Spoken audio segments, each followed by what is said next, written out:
Good morning, everyone. Good morning, pre-service teachers. We are going to discuss for today chapter 1 of our subject, which is on curriculum essentials. It is best for us to understand the concept, the very nature of what curriculum is. Okay, for module 1, we are going to focus on the role of the teacher in curriculum development. Okay, so that would be on curriculum and teacher. For lesson 1 of module 1, we are going to focus our attention, we're going to focus on curriculum in schools. We are going to discuss the different curricula that exist in the schools, enhance understanding of the role of the teacher as a curricularist, and analyze the significance of curriculum and curriculum development in the teacher's classrooms. In the copy of the materials that I have given to you, I ask you to read the Saber-Tooth Curriculum by Harold Benjamin, which he published last 1939. Okay, so I'm going to read your responses to the questions that I have sent you. Okay, I hope that all of you have already submitted your assignment. Okay, last Friday. So the story was written in 1939. Okay, so it emphasized the importance of curriculum. There will be no formal, non-formal, or informal education, okay, if there will be no curriculum.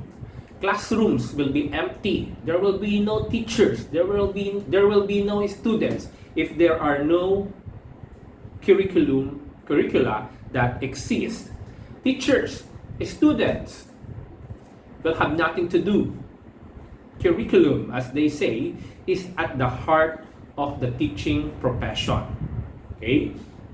So, ang puso ng pagtuturo, okay, ay nasa curriculum.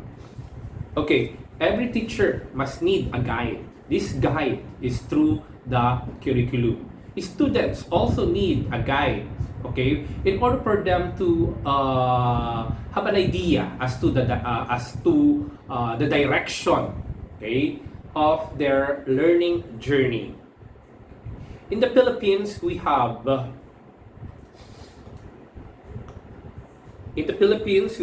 our different educational levels. And these educational levels have the recommended curricula. We have the first one, okay, the basic education, which includes kindergarten, grade 1 to grade 6 for the elementary, grade 7 to grade 10 for the junior high school, and with the K-12 curriculum, the Philippine educational system has an additional 2 years through the senior high school level. That would be for grade 11 and grade 12. So each of the level, from the kindergarten to grade 1 to grade 6, the basic education, junior high school, senior high school, have their recommended curriculum. Okay? So these compose the so-called K-12 basic education curriculum, and that is to be discussed in depth, okay, in some other time. Okay? Next, we also have, of course, higher education, which includes baccalaureate, okay, or bachelor's degree, up to the masteral or the doctorate degree. Okay, we refer it to as the advanced studies or graduate school. Okay, this is under the regulation of, if for basic education, is under the supervision of the Department of Education. Higher education, kayo yon, is under the supervision of the Commission on Higher Education. We also have technical vocational education. So there are 3 levels of education in our country. The third one is technical vocational education. It is a post-secondary technical vocational educational and training, which is under the direct supervision of the Technical Education and Skills Development Authority, okay, which is also called as TESDA. Okay, so do not forget that. Okay, the 3 levels of education: basic education under the auspices of the Department of Education, higher education, okay, through the supervision of the Commission on Higher Education, and of course we have the technical vocational education under TESDA. Okay, so in whatever levels of schooling, okay, and in various type of learning environment, there are several types of curricula that exist. Okay, so according to Glathorn, okay, as cited by Bilbao, there are seven major types of curricula in schools. So that will be our focus for today, for us to discuss the different types of curricula. The first one, okay, so next time I think I need a board, okay, for me to be able to write, okay, but I have already given you the material. You just have to read it. This is just for us to be able to discuss in depth, okay, the different types of curricula in schools. We have the first one, recommended curriculum. Okay, so do not forget that, recommended curriculum. Okay, so almost all curricula found in our schools are considered to be as recommended curriculum. Why are we using the term recommended? Because these curricula are recommended by regulatory agencies. What do you mean by regulatory agencies? They are the ones that supervise, okay, the schools in a particular country. Okay, in other countries, they call it as the Department of Education, the Ministry of Education, the Commission on Education. Okay, these are government-run agencies that regulate, that supervise the implementation of curriculum, okay, or curricula recommended, okay, by them. Okay, so in the Philippines, as I have discussed a while ago, we have the basic education, okay, technical vocational education, and the Commission on Higher Education. For the Commission on Higher Education, for example, okay, it as I have said, as we have discussed, okay, the Commission on Higher Education regulates and supervises colleges, universities, okay, and in the Philippines, whether private or public, okay, the Commission on Higher Education issues, okay, memorandum order, okay, these are policy guidelines, okay, that direct, okay, colleges and universities around the Philippines to follow a certain curriculum. They give the minimum standards, okay, the requirements that teachers should possess in order for them to be able to teach a particular subject, okay, requirements given to schools, okay, as to what kind of learning materials, what kind of teachers, okay, should teach a particular subject, what kind of what are the qualifications of deans, chairpersons who should supervise a particular college, and so on and so forth. Okay, so the Commission on Higher Education issues policy guidelines, okay, to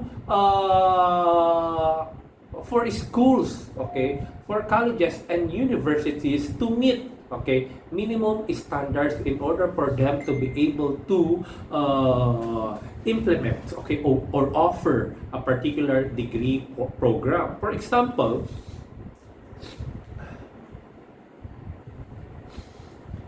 the Commission on Higher Education sets the curriculum, okay? It sets the subjects, okay, to be taken by teacher education students, okay? What Gen Ed subjects should be taken by the students in teacher education? What professional education subjects? So yung mga tinitake nyo ngayon na mga Gen Ed, mga professional education subjects, mga specialization subjects, those, okay, are the product of the consultation, okay, and consultation and meetings, okay, conducted by CHED in order for it, okay, for the CHED to be able to come up, okay, with a working curriculum. Okay? So, ayan. So, sila ang nag-set, okay, through the help of the schools, for example, Teacher Ed, okay, they ask the help, the Commission on Higher Education ask the help of the Philippine Normal University, the University of the Philippines Silliman College of Teacher Education, in order for them to come up with a curriculum, okay, to be implemented by universities and colleges in the Philippines, okay. So those are recommended, okay. The content of that curriculum is recommended, okay, by experts staffed by the Commission on Higher Education and internal expert also of the Commission on Higher Education. That's why it is considered to be as recommended. Okay? Ayan. So, the recommendations, okay, come in the form of memoranda or policies, standards, and guidelines. Okay? Ayan. So, I'm going to give you an assignment. You are going to download, okay, the CHED Memorandum Order on the curriculum on the basic Bachelor of Elementary Education for you to be able to understand, okay, how CHED, okay, creates memorandum orders, okay, on policies and standards, on and guidelines on the implementation of a certain curriculum. Okay? Ayan. So I'm going to put that in our Microsoft Teams. Number 2, so that's recommended curriculum. Number 2, written curriculum. Okay? So, written curriculum is an offset of the recommended curriculum. These includes, written curriculum includes documents, okay, based on the recommended curriculum. Okay? They come in the form of syllabus. Okay? Syllabus is part of written curriculum. Okay? Yeah. Modules, books, reference materials, okay? Instructional guides, okay? Yung mga binigay sa inyo ng mga teachers niyo, mga course guides, those are part of written curriculum. Okay? Written, okay, written, okay, in the sense that, okay, it is in printed form, okay, given to stakeholders in curriculum development in order for them to be guided, okay, as to how they are going to, for example, the teachers, how they are going to direct, okay, the teaching learning process, okay, and also given to students for them to be able to be guided, okay, with regards to the learning process, okay. So, lesson plan, okay, for the teachers, okay, lesson plan is to be considered as written curriculum, okay. So the most recent written curriculum that was developed, okay, is the K-12, okay, for Philippine K-12 curriculum for Philippine basic education, okay. So as I've said, we are going to discuss that further, okay, in another lesson. Okay, number 3. Okay, so we already have 2. We have the first, okay, recommended. The second is written curriculum. Number 3, taught curriculum. Okay, so for what has been planned or written, okay, the curriculum has to be implemented. And in education, implementation of the curriculum means it has to be taught. Kailangan ituro. Okay. Yan. So, the teacher and the student will now put into life, okay, the curriculum. Okay, the written curriculum. Okay, when the written curriculum will be placed, okay, will be put into life, then that is to be considered. That is to be considered now as written or taught. Taught curriculum. Okay, so with regards to taught curriculum, okay, the role of the teacher as the facilitator of learning will now be put into effect. Okay, ayan. So, as I always tell my students, the most important stakeholder, Okay, the most important stakeholder in curriculum development is the teacher. Okay, because the teacher is the one who implements the curriculum. Okay, the curriculum is worthless. Okay, even if it is the most wonderfully developed curriculum, created by expert at the top. If at the bottom, at the grassroots level, it will not be implemented well by the teacher, then the problem, there will be a big problem. So the teacher, as I always say, has the most important role in the implementation of the in curriculum development, because he or she is the one who implements the curriculum. So the teacher's role is very, very critical. That's why pre-service teachers, you ought to know, it is your responsibility to your students, responsibilidad nyo sa mga estudyante nyo na pag-aralang mabuti ang curriculum ng K-12. Kasi kayo ang magtuturo, kayo ang magpapatupad niyan sa inyong mga classrooms in the future. So, the taught curriculum will largely depend on the learning style of the learners and the teaching style of the teachers. So that's number 3, taught curriculum. Next, let's go to the 4th type of curriculum, supported curriculum.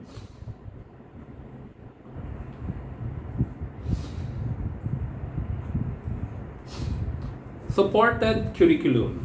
So this is described as support material that the teacher needs to make learning and teaching meaningful.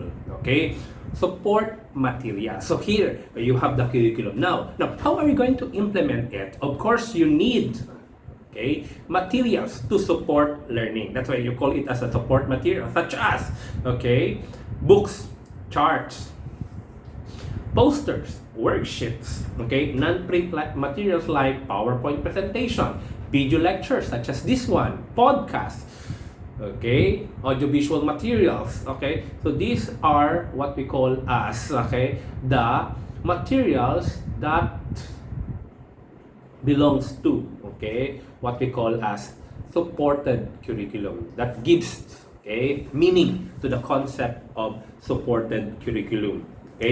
Supported curriculum also includes facilities where learning takes place, such as the classroom,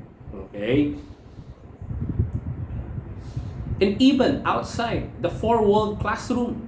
The playground, science laboratory, museum, audiovisual room, zoo, market, or church, or even the plaza, because it is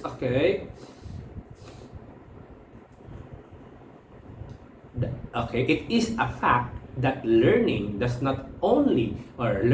not just confined in the four corners of the classroom. There is the outside world that can support the learning process. Hindi lamang natututo ang mga estudyante sa classroom. The teacher must be so adept in using authentic assessment, in using strategies that will ensure that the learning process will also mean the use of outside resources, external resources, the use of the experiences of the learner, the personal experiences of the learner. Meaning to say, the learner should also be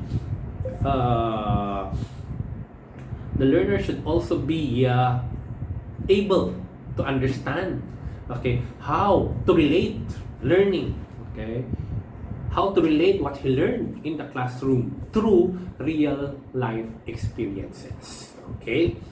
So that is supported curriculum. Number 5, assess curriculum. Assess curriculum. These are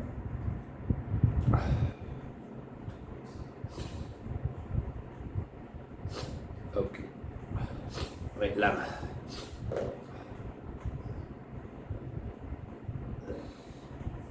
Okay. Nakakapagod palang excuse me. Okay. So now, taught and supported curricula have to be evaluated in order for the teacher to find out, okay, whether the objectives, okay, set by him or her were able to achieved by the students.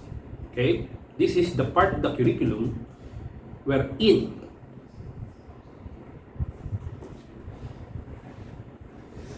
excuse me.